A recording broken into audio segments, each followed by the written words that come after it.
Big boss Malayalam season 7 live അപ്ഡേറ്റിലേക്ക് പോകാൻ ലൈവിൽ ഇതാ അനീഷിനും ആദിലേക്കും ജയിലിൽ പോകാനായിട്ടുള്ള സമയമായി. അങ്ങനെ ഡാൻസ് എല്ലാം കളിച്ച് ജിസേൽ എല്ലാവരും കൂടി ചേർന്നുകൊണ്ട് അനീഷിനെയും അതുപോലെ തന്നെ ആദിലയും ജയിലിലാക്കുന്നുണ്ട്. വലതുകാല് വെച്ചിട്ട് തന്നെ ആദിലയോട് ആദ്യം ജയിലിൽ കയറാൻ പറയുന്നു. ആദില ജയിലിൽ കയറുമ്പോൾ ജയിലിനകത്തൊരു പല്ലിയെ കാണും. അയ്യോ പല്ലി എന്ന് പറഞ്ഞുകൊണ്ട് ആദില അവിടെ നിന്ന് ജയിലിന്റെ പുറത്തേക്ക് വരാൻ നോക്കുന്നുണ്ടെങ്കിലും ആരും തന്നെ പുറത്ത് വരാൻ സമ്മതിക്കുന്നില്ല. പിന്നെല്ലാം പറയുന്നുണ്ട്, നിങ്ങൾ ജയിലിലായതുകൊണ്ട് ബിഗ് ബോസ് പുതിയ പല്ലിയെ കൊണ്ടിട്ടതാകും.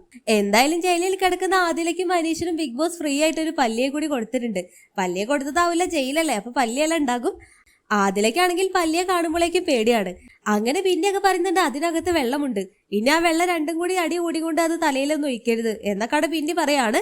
അതിനുശേഷം എല്ലാവരും ജയിലിന്റെ അടുത്ത് തന്നെ ഇവരെ ട്രോളിക്കൊണ്ട് നിൽക്കുന്നു. അപ്പോൾ അതിലെ അനീഷിന് കൈ കൊടുത്തിട്ട് പറയും, അവരെ കാണിക്കാനാണ്, അവര് പോയിട്ട് നമുക്ക് അടി ഉണ്ടാക്കാം എന്നെല്ലാം പറഞ്ഞുകൊണ്ട് അനീഷിന് അവിടെ ഒരു ഷെയ്ക്കറിന്റെ എല്ലാം കൊടുക്കും.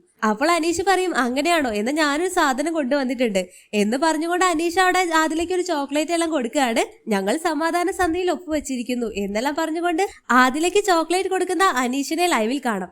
ഇത് കാണുമ്പോൾ കുടുംബാംഗങ്ങളെല്ലാം അവിടെ കൈയടിച്ചുകൊണ്ട് ഇവരെ പ്രോത്സാഹിപ്പിക്കുന്നുണ്ട്.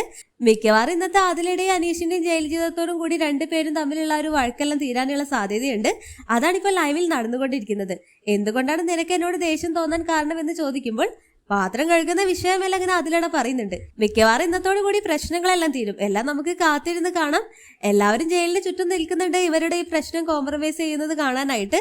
അപ്പോൾ ലൈവ് അപ്ഡേഷൻ നമ്മുടെ ചാനലിൽ ഉണ്ടാകും. ആദ്യമായിട്ട് കാണുന്ന പ്രേക്ഷകരാണെങ്കിൽ യൂട്യൂബ് ചാനൽ സബ്സ്ക്രൈബ് ചെയ്യാൻ മറക്കേണ്ട.